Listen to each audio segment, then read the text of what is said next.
Calm down. So, yeah, I'll see a picture of it. It's just cute. Wow. 130 people watching. Just them? Just then. That's good, isn't it? Yeah, that's our average. We're maxed out 180, which is almost the highest we've ever had.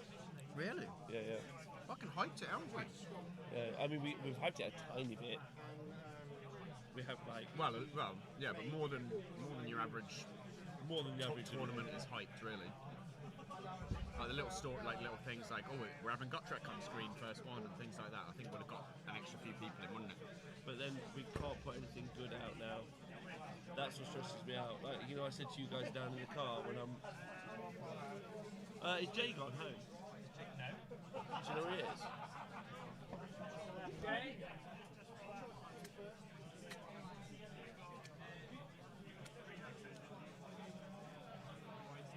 Nerve-wracking. I've talked way too fast and way too much. I was just nervous, just going like... Rob's like, don't give the game away too soon. I was like, no, I think he's lost the game. You know, the first 10 minutes, he was like, just create a story. Don't give it all away. His story, he's lost. Yeah, he's made a big mistake. He's lost. The end. This dude's been a bad man. He's 20-0 two people in like no time with his... Your man, Bradley? With his Stonehorn. Really? Yeah, just like... We're back in 2016, aren't we? What the fuck's going on? The irony is, he pretty much beat Aaron with one Stonehorn and Aaron's got more Stonehorns than that. And then Aaron played how he played against Alex Bruce and killed like 6 dwarves. What? So I think there's some 4 pluses involved and it's just... Is he using England ETC voice?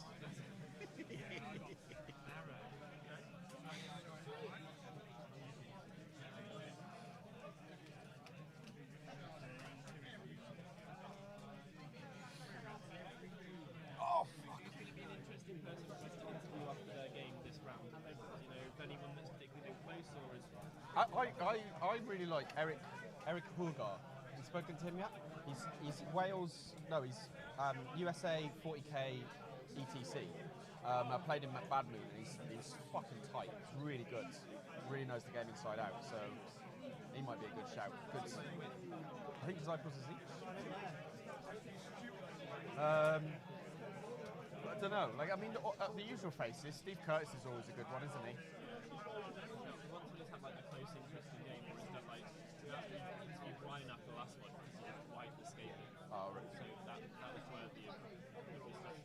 Yeah. I want Luke to win and tell us how he beat Skaven 2 though. It's an entire weekend. Yeah. I wish we could have had that game on stream. Stupid Dan, nuclear guy. It was on stream. What?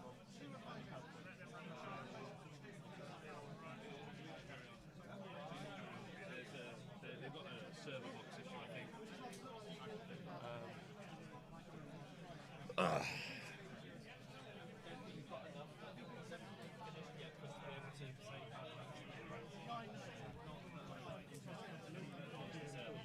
Darren, can you hear me? Hear myself now. Darren? Darren? Hey, bro. Can someone... Yeah, oh, it's okay. Can someone just update the score? Can someone update the score on the overlay? Oh, update the score now. Update the score on the overlay. Apparently Mike's...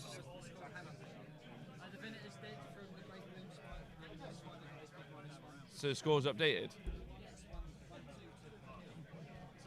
2-1 to... Okay. I'll press enter. When you press the 1 in, press enter. That's what I didn't do. I broke again. It will be in a second. Oh wait, maybe it's still live now. Can people hear us? Yeah, but I just got a text saying people could hear us. Oh, everyone! I'm so sorry. They just heard us doing tech support.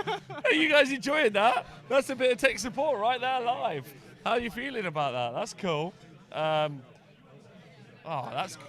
going to be fun for people listening at home. What a bunch of idiots. Mainly me. So hello everyone, welcome back. So what we missed while we were down or not down there is that the Venator died from the Malevolent Moon and the Great Gloomspite. So yeah, we're still in Rich's turn. Looks like we're still in the hero phase. He hasn't done any movement yet, but yeah, the Venator is dead, which does just leave the Relictor alive now. So it does leave Kieran on a double turn though, and he's used a lot of his firepower here to kill the Venator. So you know, if Richie wins the next turn, he can score 2 points from that. And then if he can double, he can score another 3 points and go up to 6. I think Richie will probably be on 3, 4, 5 at the end of this turn. 4 at the end of this turn, in fact. So the Fungal is, as stated, moving on to the objective previous. Can't believe the Venator died. I was sad we missed that. Yeah. Damn it. He just came down, his ill-fated arrow, missed, lay down on a rock. On a big rolled rock. Over, died. On a big rock. Yep. I can't believe I don't understand how it's still alive, to be honest. At this stage, maybe technology is magic, and that's what we should be. I'd like to become a techno arcana in the future. Yeah. So Richie, obviously in the ascendancy here, there's only one character left for Kieran to score with, which is the unit at the top right-hand corner, as you see it. Devastating players. But I think that does mean with Ragnarok coming off, he's not going to score 2 points for that objective. Now he'll only score 1. He'll score 1 for the middle objective, so it will take him up to 3. And even at the end of turn 2, then at the bottom of 2, if Richie can't kill the Relictor this turn, then the Relictor goes up to 4. So Kieran still is 1 point in the lead with the potential of the double. So the game is far from over, even with one character. But Kieran's going to have to play a good game to make sure that he can keep him alive for another turn or two to consolidate that lead, and he's also going to have to try and take out at least 1, maybe 2 of these characters here. It's going to be hard, Prosh. We are really going to need all of 2016 to do the work. Yes, all of those retributors are going to have need a real throwback. Just yeah. Great. Yeah. So the spider's going to stay on the objective. So okay. Because if he moves off it this turn, he won't be able to get on it and claim the objective. So just in case it goes wayward, and Richie really playing that he's showing that he's playing for the later game. Yes. Yeah. It looks like he could probably make that charge into the Judicators there and still be within 3 potentially. Yeah, it could be. It could be. It's a big base. I mean, also the Judicators dying is a big deal, right? Exactly. That's also that's how he's going to want to shoot off those small characters with those, isn't he? So and deal with them. And I think he set himself up. I think maybe even going into it, Kieran had a tough time dealing with those characters early, and he played it, I think, pretty smart. Gave himself the threat range if he won the priority role, which we could have seen. And you know, a bunch of those shots actually could have come into the into the Arachnarok. I don't think they would have. I think they should have gone into the Fungoid, and then the Retributors go into there. But you know, and then he would have won that flank, and he would have had the top and he would have had over here the top and the bottom objectives, with everything in the middle being it being full in the middle, but not winning the middle. Absolutely, yeah. So I think we're into the movement phase for the Gloomspite now. He obviously hasn't cast Hand of Gork, so there is going to be little to nothing threatening the Relictor on this side, and so yeah, Kieran's really going to be hoping for the double back. I think it does take him to 6-5 then, so it puts him into the lead if he can get the double. It depends how many of these Judicators are left. Even if there's 1 or 2, they're probably going to be tied up in combat with a sea of grots, and so yeah, I don't see how he's going to be taking out these characters on the objectives now. Not without a successful translocation, which is obviously only on a 3-up, so that's 66% chance, and then a 9-inch charge, which is an even slimmer chance. So is he already at the stage where he's playing for Hail Marys, Kieran? Maybe, but I think maybe that was true from early. Realistically, it's I'm not really sure how I would play it. I'd go for the Knight Charge with the Retributors. I'd come down the south. I mean, the issue is if he loses these units, he can't really. I mean, he could go Retributors in, kill the Fungoid, then he's got this bottom flank, and there are no characters scoring, and then he's just. The issue is this wall of grots is also going to go that way, and eventually surround him there. Yeah. But could he fight through everything? Don't think so. Okay, so the web spinner is staying there, so he will score the 2 points for that one and 1 point from the central this game. So this turn, so he'll go up to 4. And yeah, I think the Retributors coming down here to clear this objective is the sensible play right now. It's been a while since I've seen them on the table, but I feel like they do have the damage to probably kill the spider and the fungoid in one go. But we're not sure. Yeah. It's going to be a slow one. It's going to be about those Retributors. Rich has got a lot of grots to move. Like we say, we're about an hour and a half, nearly 2 hours into this round. We're actually only on turn 2. So there's an hour left of the round. Hour left of the round. So we're an hour and a half in then. An hour and a half in. Yeah. But we're not super far into this game as is. So there's plenty to play for, realistically. But it is going to come back to these Retributors now are going to have to carry a ton of the workload, realistically. Yeah, exactly. Yeah, they're going to have to lift their weight. Yep. Okay, so I think now we've got. Oh no, not now. In uno momento, por favor. We're going to get an interview from our man in the field. He's going to be discussing with people what's happening. Thank you for sticking with us through our technical difficulties. Oh no. And thank you for all of you paying attention when we didn't even know we were still live. I hope we weren't slugging anyone off. Gosh darn it, no, I don't think that was the case. Okay, so one of the TOs of the event, Mr. Russ Veal, is going to be talking to the lovely Owen, and we're going to find out what's happening at the rest of the event.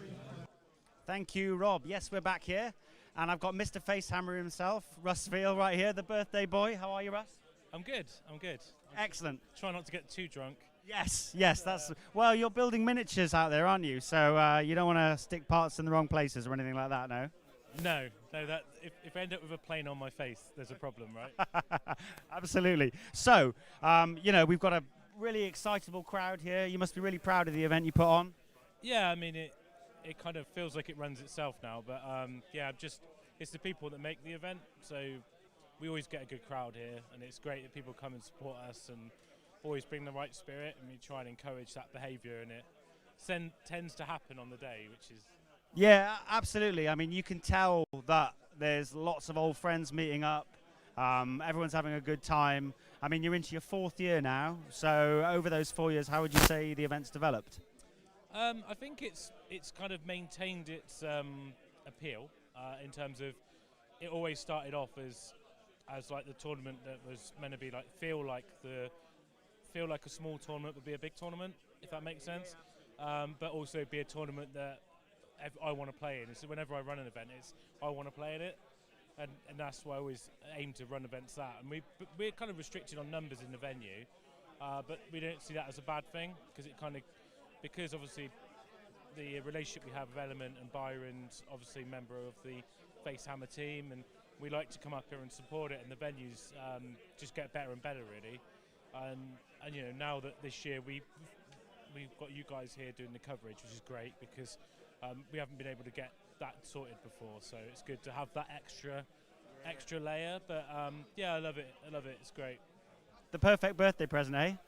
Yeah, my missus doesn't see it that way. She's always. I was single when I decided that running an event on my birthday was a good idea, and then she's now like, "What you doing on your birthday?" I'm like, "Well, there's 100 people I've got to run an event for," and she's like, "What about, I want to be there with you on your birthday?" And I'm like, "Well, sorry."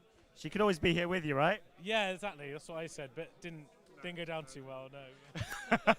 And obviously, there's a lot of strong players here and a lot of strong armies. I know you didn't want me to ask you this question, but predictions? If I'm honest, I've had my head in an aeronautical box set, so I've not really looked at what's floated to the top yet because it's a bit early. what I hope doesn't happen is I hope Fire Slayers don't win, because I just it's one of those armies I just really don't like. Because What, the model range or the play style? What would it be?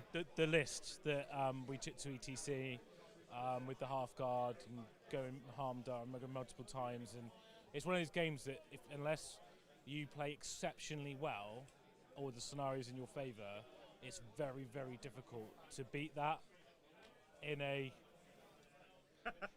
A little bit of a stage invader there, but it's all right. You know, everyone wants to get involved, don't they, Russ? Yeah, exactly. I just think it's one of those armies that you can't. It's very difficult to break down. It could be a bit of a negative play experience. I think Skaven's probably going to good chance of being up there as a very, very strong army. Obviously Slaanesh as well. There's some great players who've brought Slaanesh. So and obviously they're broken and everyone's. They are broken. Come on, Russ. They don't need. You don't need to put it in bunny ears. No, I don't think they are. No. No, they're fragile. Yeah, okay. We'll move on because I hate playing Slaanesh. But anyway. I didn't say it can feel very one-sided, but I find it's one-sided one way or the other. So sometimes when you play Slaanesh and you're playing in a certain matchup, or your locusts don't work, or they're able to shoot off your characters, you just get tabled. And conversely, if everything goes off, you just table them and they don't get to roll dice. So it's a binary game, right? It's either you smash them or you have the ability to get smashed. I mean, 4-up or 5-up saves, you know, you can get through that with a lot of lists, but it's just, you know, those all combat armies, you know, if you bring Iron Jaws to a Slaanesh, you're going to really struggle to win that matchup, right?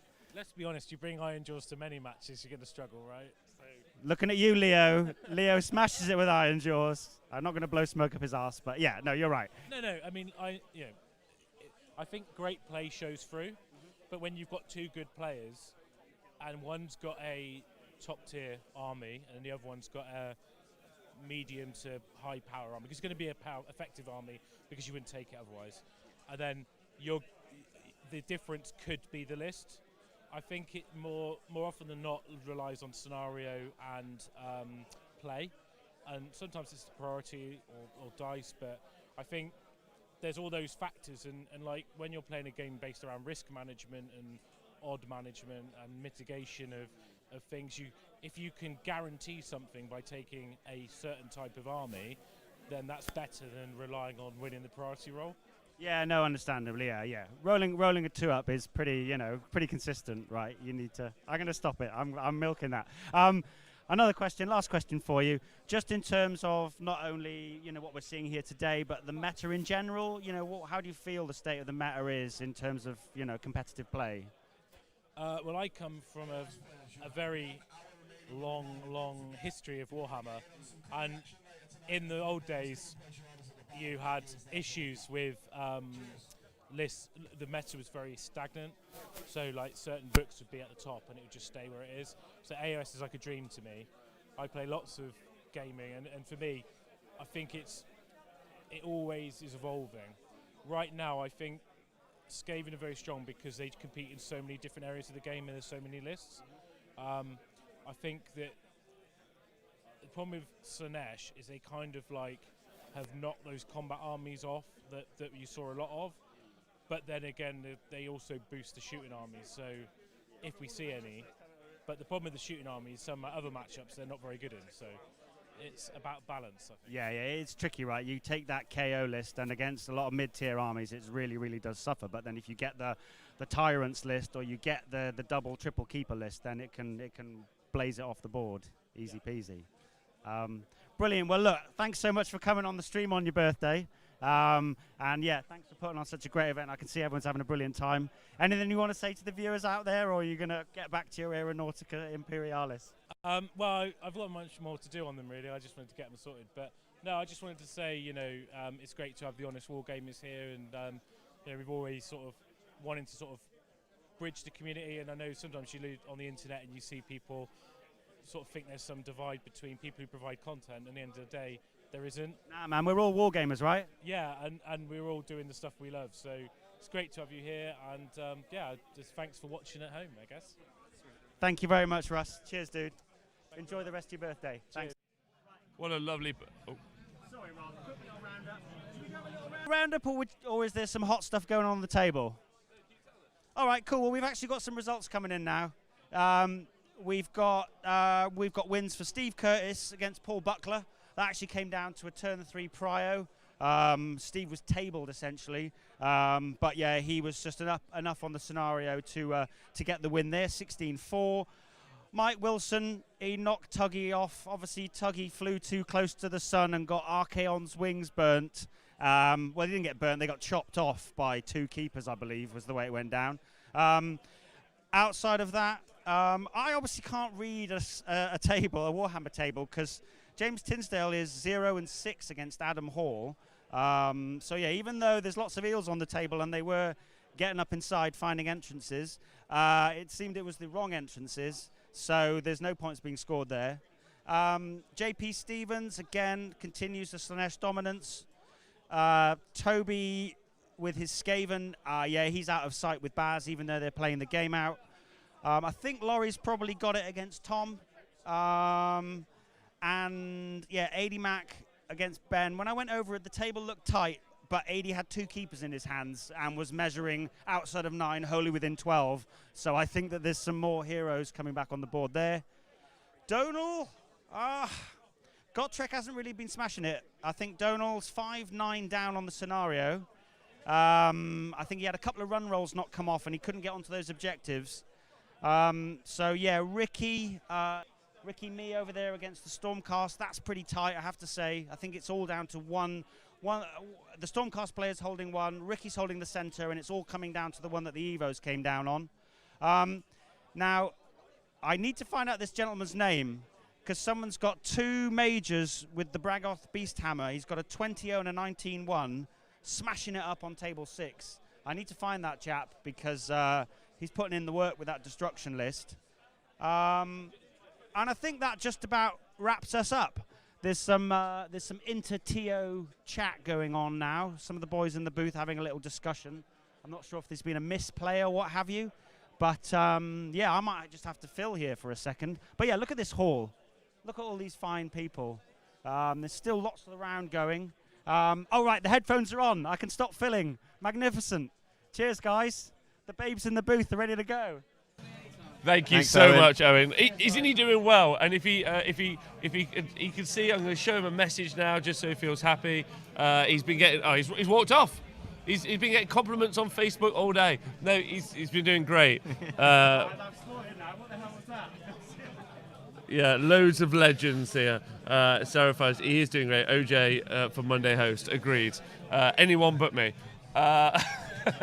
Right, so we're back to the tabletop, and it's unfortunate. As we can see, Richie now is on 4-2. He's managed to get his character into this objective. His Ragnarok is still here. We're into Kieran's turn, and we've discovered for Kieran that his unit of Retributors were not wholly within 9 inches to teleport, to use translocation, re-teleport, translocation, teletranslocation.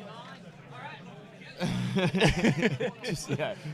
Darren, the table boss, has just confirmed. It's Tranlo re-recation. Okay, easy peasy.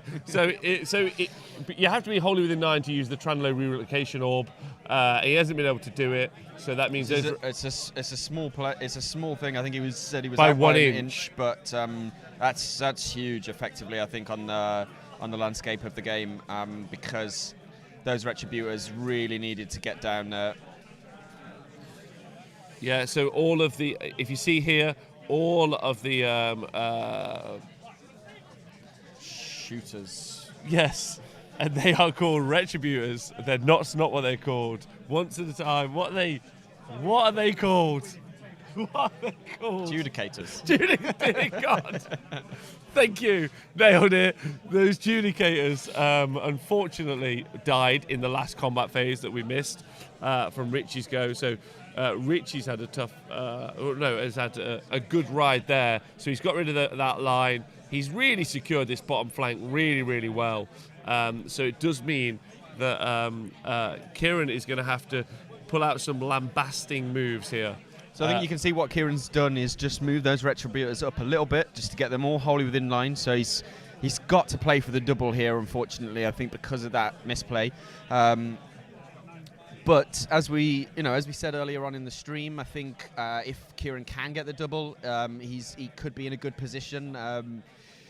So I think it won't matter too much. I think that they couldn't teleport this turn if he can get the next one, because the Retributors then, they still need the 9-inch charge, whereas if he got it in this turn, he could have moved forward and had a shorter charge. So he is going to be really relying on dice. He's relying on that translocation. He's relying on the 9-inch charge.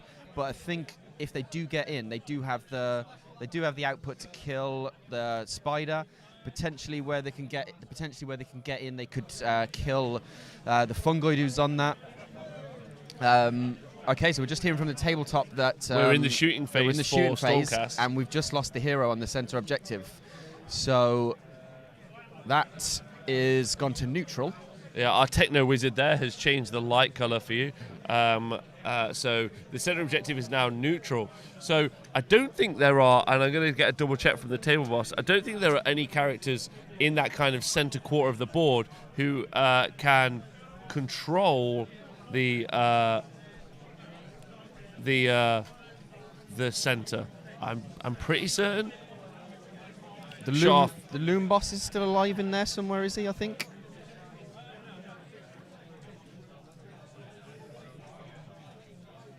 Okay, so the loom boss is at the back with the snufflers. I think there's one more fungoid cave shaman somewhere on the board, and then we've got the one down here on the left-hand side objective with the Ragnarok.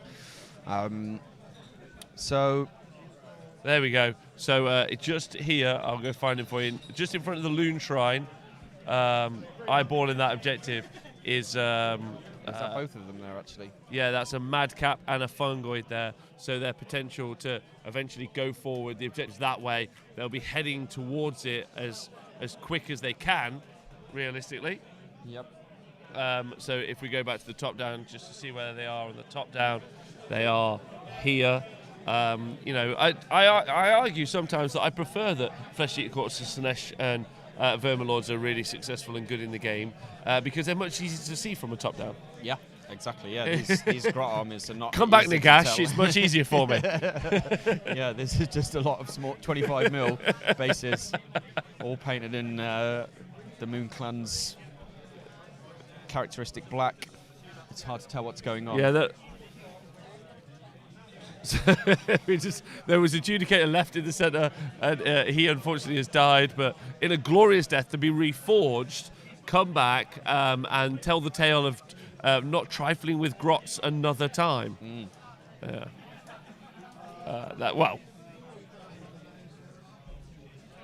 So we're hearing from the table boss that I won't say that.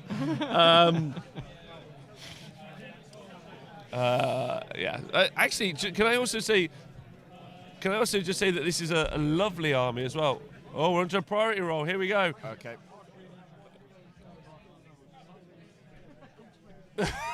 It's not the priority roll. Okay, Richie's finished. Wasn't that just Kieran's turn? Oh my God. Okay. Priority Some roll confusion on right the here. tabletop there. Yeah, so it's red for Richie, blue. Yeah, red for Richie, blue for Kieran. Here we go. Look, Kieran needs it. Kieran and needs even it. if he gets it, I'm not sure what to do. If he gets it, he still needs the translocation to go off. Oh, we can't see the blue again. It's a 6. It's a 6. It's a 6. I don't know why I'm going to move that after. Yeah. That's it's tantalising. Yeah. So that means means got it. Kieran's got it. He's taking it. He's got to take it. Why 100%. wouldn't he take it? I mean, unless one of those Unless endless he just really spells. likes Richie and just thinks, just let you have the go. What's he going to move first? Which spell? Yeah, I mean, Scuttle Tide. obviously him taking that turn does give Richie the control there of the endless spells. I don't think any of them are in a position to threaten the relic test, so he's pretty safe taking it. But So Kieran scored some more points that turn?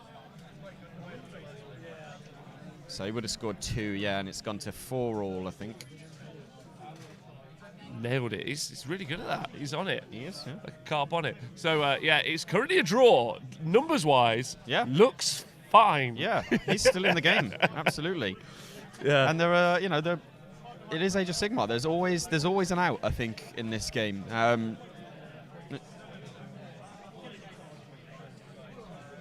He needs to get the translocation off, and he needs to get that 9-inch charge. I think the game is hinging on those two rolls. I think there. But if he can do that and he can kill that spider, he can score. His Relictor is obviously on the objective there. He scored 3 points this turn. He'll go to 7. The spider is obviously the one who is scoring the cumulative scores here because he was the first one to arrive. But so if you take out the spider. He's also now put that unit right next to the trans relocation orb of death. Yes. So spell. He has. Yeah. He's set up for that. He's played for the double. He's got it. But it is still a 3-up. I want him to go in. Yeah. I want him to just go in here. I want him to make the rolls. I want to see it happen. Oh, no! He's rolled a 2. That's it, I think. Livid. Oh, no. So in order to relocate those 10, so by the way, turn 3, 400 points has done nothing so far. Yep. It is. I think that's going to be that's a tough. So in order to cast the prayer, the Relictor looks to the heavens, and bequeaths Sigmar for his boon, and says to him, "Please relocate these gentlemen for me." Kind of like a celestial bus. Yes. Yeah. And the Relictor said no. In fact, I'm going to go find her. I'm going to go zoom in on that Relictor. Let's look at him. Let's see the failure. Yeah, let's see what the look on his face. The Failictor. Let's go see what his face. Does he look like that? Kieran didn't even flinch when he rolled that 2, and that could have cost him the game. And he's just taking it like a gentleman, still smiling, which is great. That's wow. Just smiled. There he is. There's that Relictor. Not even facing the right way. No, exactly. And there's his 10 mates. All 10 of his mates are like, "Can we go? Can we teleport?" And he's like, "Oh no, not today. Bit tired." Yeah, that 1 inch in that second turn because he made the relocation a roll in that second turn. So, yeah, there you go. That's it. Well, people say it on the table all the time. Like every inch counts. You've got to be precise there as well. Yes. So. And it's exactly what we saw Richie doing earlier on. He made his big 11-inch charge with the Gits, but he just was like, "Nuh-uh. I'm not like overextending myself. I'm making sure I'm in range of all my buffs and characters, and I'm sticking to exactly where I want to be." Yeah, that's a real rough one for Kieran, and I'm not 100% certain what he's going to do in this situation. No, I don't think there's a lot he can do from there. I think that does he start moving forward with the Retributors now? Does he try and come in and just put a bit of pressure on this home objective? I don't think there's any way he can get to that spider, though, which means the spider scores 3 this turn and goes to 7 all. If he could have made that and been 7-4 up at the end of this turn. But so he's still got... Actually, look at this. He's still got 10 Judicators here, right? Are they Judicators? All 10 Judicators could potentially kill the characters.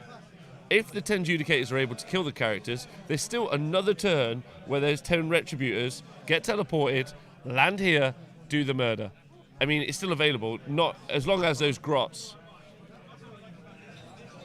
So both units of Judicators have shot. What I'd like to know from the tabletop, if possible, is whether the Fungoid Cave Shaman with Hand of Gork is still alive. Because if he's not, then the Relictor could potentially be quite safe up there. And so he's still got 2 more turns to score, so... Okay, so we just heard about the shooting. So both units of Relictors of... sorry, not Relictors. That'd be cool, a unit of Relictors, though. Yeah, whole unit of them, yeah. Whole unit of them. The 2 units of Judicators have shot into the characters in the middle, the Fungoid Cave Shaman, and he rolled 2 6 saves, and 1 unit did no damage. So they are sat there with no damage. Yeah. Safe as houses. So... it's just, honestly, Richie's just taken every hope and dream that we have away from us. And I don't know why, but I feel like I'm rooting for Stormcast. And I feel it feels wrong. Yeah, it does. Yeah, I hadn't noticed. But at this point, I think somewhere it shifted. And I do... I wanted Richie to win, and now I'm rooting for the Stormcast. Yeah. Hand of Gork is still on the table. Okay. So that does give him some options then to target the Relictor.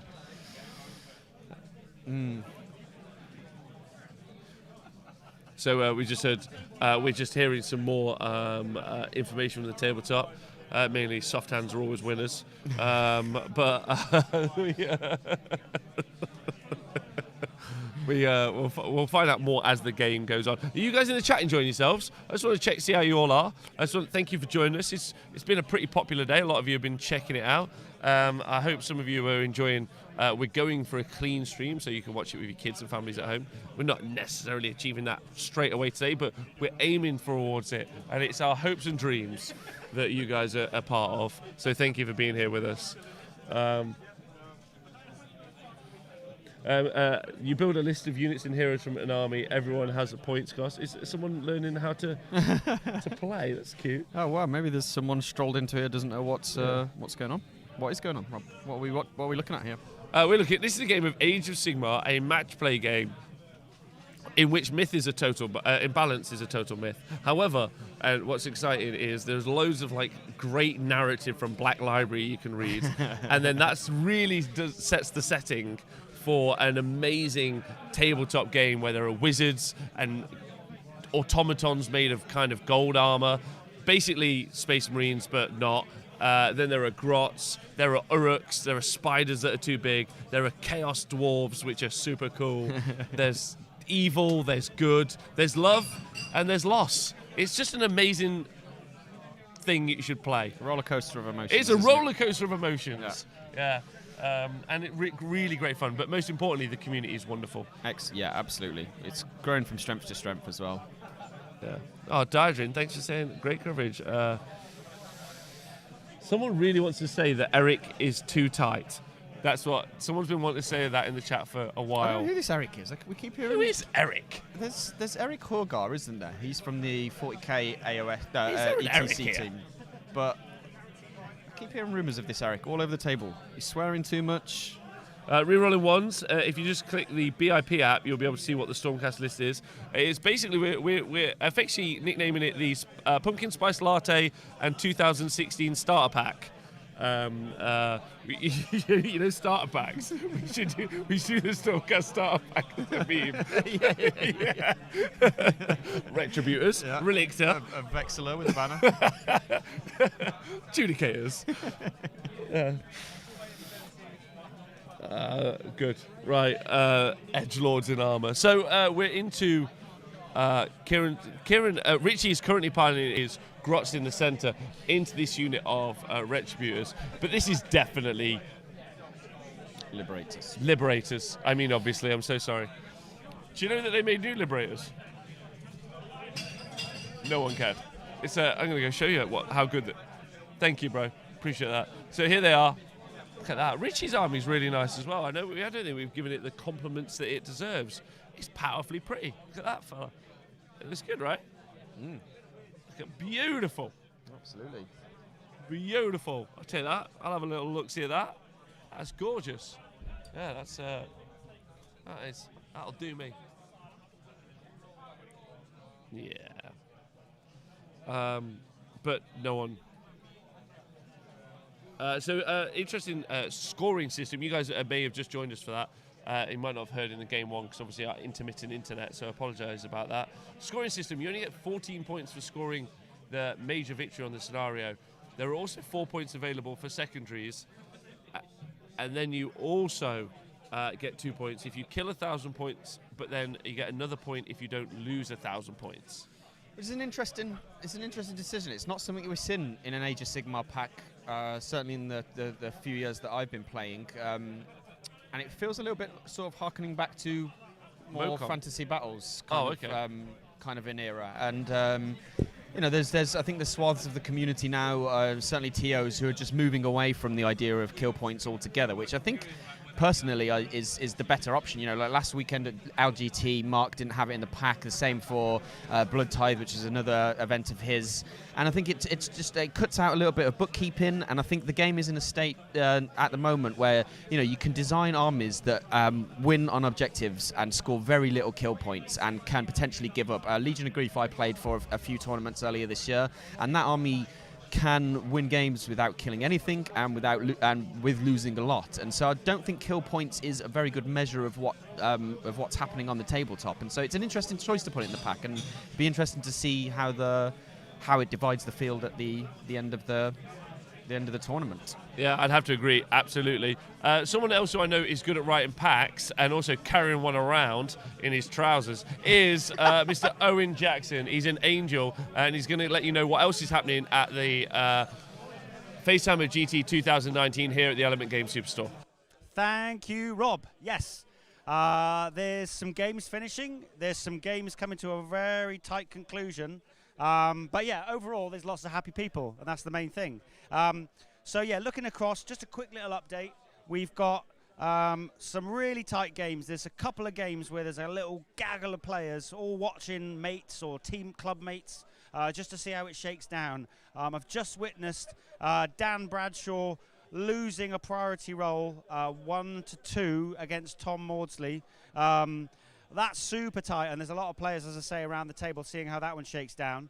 Another tight game. I haven't seen them say a word to each other every single time I've been to the table. And I also can't remember the name of his opponent, so I feel like a bit of an idiot. But Ricky Me with his Fire Slayers, that resilient blob of ginger dudes has just been sat there taking all manner of shooting and evos. It does still seem that there's a game in play, though. Very, very tight there. The evos are down. Everything's down on the table. I just think Ricky might be able to just survive everything that the Stormcast player can throw at him. Another tight game, again over my shoulder. Oh, I've just seen Dan walk past me. I'm not sure if that's a result. But yeah, another tight game is Luke Morton, Byron's pick, with his Deepkin against Dan Ford. Now, again, another table where there's been lots of discussion backwards and forwards. Still playing. I can see they're still playing. There's a lot of models still on the table. I think that'll come down to a point or two. I'll need to go back and find out about that one. A few other stories. AD Mac and Ben Johnson are still going. There's still lots of keepers on the board, but there's still some gits. So Ben's still in with a chance there. Something I need to big up, obviously, is Team Wales back on the rise. We've got wins for Andy Hughes and Alex Bruce. Alex taking out Aaron Bailey's Destruction, and I'm not sure who Andy played, but yeah, he got a 19-1. So those Welsh boys got a bit of fire back in them. They're feeling good about themselves, and obviously marching on into round 3. There's a story. Laurie ran up to me in the middle of his game. Excitable Laurie. He had to tell me about his mate, a chap called Steve Phillips. Now he's taken the Destruction Battalion Bragoth's Beast Hammer. He's 2-0. He got a 20-0 in round 1 and a 19-1. By all accounts, he's just decimating his opponents. So yeah, that's come out of left field a little bit. Bragoth's Beast Hammer is the meta. Screw your Slanesh. It's all about the Beast Hammer. Rob's saying he's on next. We've got to find this guy. There's the boys in the booth are going mad for that Destruction win. James Tinsdale has just won against Adam Hall. Tinsdale came down to 1 failed charge and 1 priority roll. James got it and won 2018 on the scenario. So James marches on as well. And I think that brings us up to date. As I say, I'm looking around. We've got a few tight games up on the top tables. I'm not sure how tight the stream game is, but I think you all probably want to stop looking at me and my ugly mug and get back to looking at Richie's beautiful gits. So, yeah, back to the boys in the booth. He's a gorgeous man, is what he is. He's beautiful. Yeah, he's a beautiful man. How Inside dare he say out, that mate. about himself? Yeah, he's an angel. Mr. Tish, thank you for the 1,000 bits donation. Thank you to everyone. Getting a lot of compliments about the stream. Appreciate it loads. It's been a work in progress for years, and it's thanks to everyone who subscribes on Twitch, donates bits like that, or supports us on Patreon. So thank you to you guys, all you guys. Also need to say thank you to everyone helping me with the stream this weekend. Mr. Darren Watson, Mr. Benjamin Savin, of course, Mr. Owen Jackson. It's a pleasure. Infield reporter. It's a pleasure to be here. It's exciting to be here. It's good to not have to be at the tournament, to be part of the atmosphere, to be in the pit, hearing all the stories, and not be a part of it. You know, like whenever I've come to tournaments, I'm always playing, and there's always the pressure of doing well and going around and checking out who else is doing well, and you're constantly sort of at this heightened sense. But you know, like it's great to just come and watch some games. Cool, right? Yeah, enjoying it. It's cool, especially when you know what's happening, right? The big matchups. You can, because you're not so invested personally. You can look at all the drama that's happening for 100 competitors here who are putting their heart and soul into the games and being here. I just went over and looked at the game between Dan Ford and Luke Morton. Very excited about both of those two people playing each other. So it was pretty cool. Looking forward to the result. However, if you just joined us and you don't know what's happening, the game we are actually looking at is a game between Gloomspite Gits and Stormcast Eternals. Benjamin, do you want to catch us up on what happened? Yep, we're just going. We're just coming back now to this will be Rich's turn 3. So I don't think the scores. Or are we so Rich is casting Pendulum now, which has just been cast. So we're into Rich's hero phase, which means that the score does need updating. I guess the Relictor, press enter. So so you can see there now, the Stormcast have gone up to 7 points. The Relictor's still alive. The Pendulum is, as we said earlier in the stream, has been set up as that slow train towards the Relictor. And yeah, I think he's decided to. Kieran has interestingly decided to keep the Retributors wholly within the Relictor there. So he's hopefully going for the translocation again next turn. I think because the Spider got onto the objective turn 1, as did the Relictor, they're both going to be scoring equal points now. From those objectives, and so if the Retributors can get the charge next turn, take him off there, and can survive until the end of the game, Kieran could still do this. I think he could. I think that's why Rich is being so precise. I think absolutely. The key elements here are there are 2 characters here that can score and change the shape of the game in the middle. There was originally a Castellan who took that objective early, then unfortunately got murdered by some poor dice rolls. His army, even though it was a 2-up, was not wrought well enough by the God King. And then over here, these 2 characters can potentially go and score. There's a Fungoid Shaveman and the Spider here, so those Retributors are going to have to do some work to go and take it back. And I think it's going after you. Well, I think what the option Richie has now, now that his Grots here in the centre aren't tied down in combat, is he could potentially just use a run or use a run roll to bring them all around here. He can bring a few up here, and I think that he could push these guys out to here and potentially just zone off that whole section there now, which means that the Retributors will have a tough time getting in there. If they do, they'll probably be going into a screen. So realistically, the translocation option was, he really wanted to go off last turn before. Turn. Yeah, exactly. Yeah. I think he probably should have pushed forward with them there into the centre and just to start threatening that objective.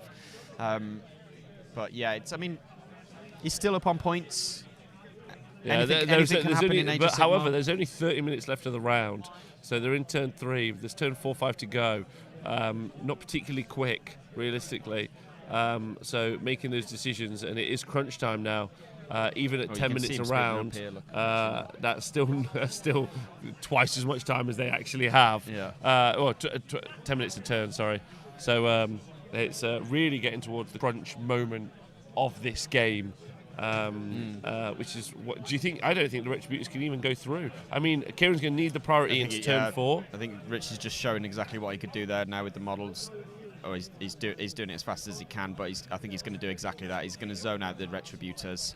So they just can't land. And they're just not going to be able to land. They're not going to be able to have any impact on the game there. So, yeah, I think Richie's got characters into the centre now, which means he's going to score the 3 points from the Spider as long as he stays on that objective. And he's going to score the 1 point in the middle, which puts him on the 1 point swing. And then, realistically, even if the Relictor survived the rest of the game, the Spider will also survive the rest of the game. Yeah. And so it's those 2 characters in the middle there that will be putting him ahead. Yeah, they're the guys that are changing the shape of the game, and it's a classic kind of Grot move, realistically, to have a big Spider as a distraction, but really it's a little Grot Shaman who's changing the shape of the game. There's also a unit of Spore Splatter Fanatics, and they're no slouches. They can do some work, realistically. So there he is, that little Shaman. Look at, he's hiding. Richie trying his hardest just to hide him even from us. He's just like, don't ignore him. He's not even going to win the game. But he absolutely is going to win the game there. He's going to travel from where he is with his 2 little mushrooms when we get the chance to see him. There he is. And he's going to move up. He's going to go take that objective. If this other grot doesn't go and do it as well, who's also the boss, general. No, that's the shaman, isn't it? That's the like, shaman, that yeah. looks like the fungoid. So the other guy must be the loon boss then. And then, look, there he is, right by the objective. Just going to go get his electronic pot of gold. There you go. Absolutely. I was going to make objective markers out of candles, but just, I couldn't get the right shaped ones. It wasn't the flame that was the issue, I promise. And then you have the risk of slow players then burning out the candles. Nobody knows who's got the objective by the end of the game. Played too slow. Okay, so yeah, I think it's not looking great for Kieran here at the moment. I think Richie is. I think he's aware of the time now. He's not doing any shooting. He's going straight through to the charges. Adventurer, thank you for the nice message in the chat. If you're not sure exactly what's going on, we do a show on Monday where we might be able to help you out with understanding what's happening. But effectively, it's a game. What's happening is it's a tabletop game of fantasy battle between two different armies, and you can choose from a variety of different armies. In this case, it's the Gloomspite Gits versus Stormcast Eternals, and they've got some cool narrative which you can read online. Also, I recommend all the books from Black Library. And then not the audiobooks. Yeah, not the audiobooks. So. And then they can compete in these giant battles on tabletops. And we're at a tournament here in Stockport, which is a part of the UK that's been visited by sunlight for the first time today in 18 years. And it's FaceHammer GT, which is one of the biggest and most competitive tournaments in the UK. It's a very sort of a very competitive field. Everybody brings their hardest lists, shows their teeth. Like everyone or the majority of people are here to win. It has a very good pack for support in soft scores as well. There's really really good painting prizes. So it's an all-round big celebration of the hobby. And yeah, it's and we've just come back from another one of those, the LGT last weekend. They happen all around the world all the year. There's events in Sweden, Australia, America, Canada, France, Greece, Mexico. If you're listening, Rodrigo, or you're watching the video back, big love. They're just absolutely all over the world. It's a big community, and we're all mates, pretty much. So we're still in the combat phase for the Gloomspite Gits in Battle Round 3. That's where we're at, Mr. Table Boss. We are in the combat phase, I think. We are in the combat phase, yeah. Yep. Absolutely. I don't think there's anything that can be done in this situation. Nope. I think this is Richie's game now. Although we did see Richie play at Crimbobo when it was he'd all but won the game, and then decided in turn 5 to shoot an arcane bolt into a unit of 2 Sequitors that he didn't need to kill, and then the roused to wrath on the old Wildwoods finished off those unit Sequitors. Gary rolled a 5 to bring them back onto the objective, and Richie lost what looked like a game that was 100% his win. So there is always the chance of him doing the same again. Something mad last turn. That laughter is because I think neither me nor Ben think that's the actual conclusion of this game. No. I think Richie's a very good player. And that was such a clutch accident mistake at the end of a nearly 2.5 hour round game that cost someone the game. Yeah, so. of him playing perfectly as well. I remember that was one of the few streams I've watched from home, and was there. Just couldn't believe it. It was one of those real heartbreaking moments where you've seen someone play an absolutely perfect game. His first turn was it was insane. It was so good, and then to lose on a small mistake. Over the moon, just like everyone else is, because the Gloomspite Gits actually have a moon travelling over their army. That's exactly what they have there, and in no way am I bothered about their Table 1 victory. Priority cam. I can't hear him. I don't know why. There we go. Priority roll. Red is Richie, so get ready for that. Blue. Oh, it's a 6 for Richie. And Kieran has rolled a 3. That is heartbreaking. I would have liked Kieran to win that there, just to see what he would have done. Looking at the board, I don't think there's a lot. There's no way he's getting Retributors. Look at all those screens. Got one there, one there, one there, one there. He's not getting those Retributors in anywhere. I think maybe he could have. Has he got anything back there? He maybe could have got them in there, but then he's still only hitting screens. He's still got to get a double to get into the back. But yeah, it would have been interesting. But I think that priority now. That sealed the deal. Yeah, because It he's sealed the deal on on 11 points. points. He should be on 8 points now. He'll go up to. He'll score another 4. Yeah, so he'll score another 4 in this turn, plus the 2 from the centre. Yeah, I think so. I think that's game, to be honest. Well, that is unfortunate in reality for Kieran. And I think Kieran has done a cracking job of trying to win that game. But unfortunately, he hasn't. Welcome back to the booth. This is our booth, by the way. There's a castle wall, and there's even got some... hello, my name's Rob. Welcome to the Small Game. This is Benjamin of being great at Warhammer fame and painting fame. Yep. Yeah. How was your first game doing some commentating? You enjoy yourself? I really enjoyed it, yeah. I felt like I talked a lot and too fast, but yeah. Hopefully there was some useful information in there somewhere. I think you did real good. It's good. It's really interesting to sit and watch a game with such scrutiny, I think. I think you can learn a lot from this side of the table even, yeah. And that's you who's played at a pretty high level, pretty well for a good long while now. So I agree. I think it's underrated what you learn, and I actually think you guys at home get the benefit. I'm super lucky that Benjamin and Darren have agreed to come and do the commentary with me. I think you guys will learn a lot from listening to them talk about what can and can't happen, and hopefully those are lessons that people can take away to play in games themselves. Well, that's what I've always hoped is the case. Yeah, I hope so. Yeah.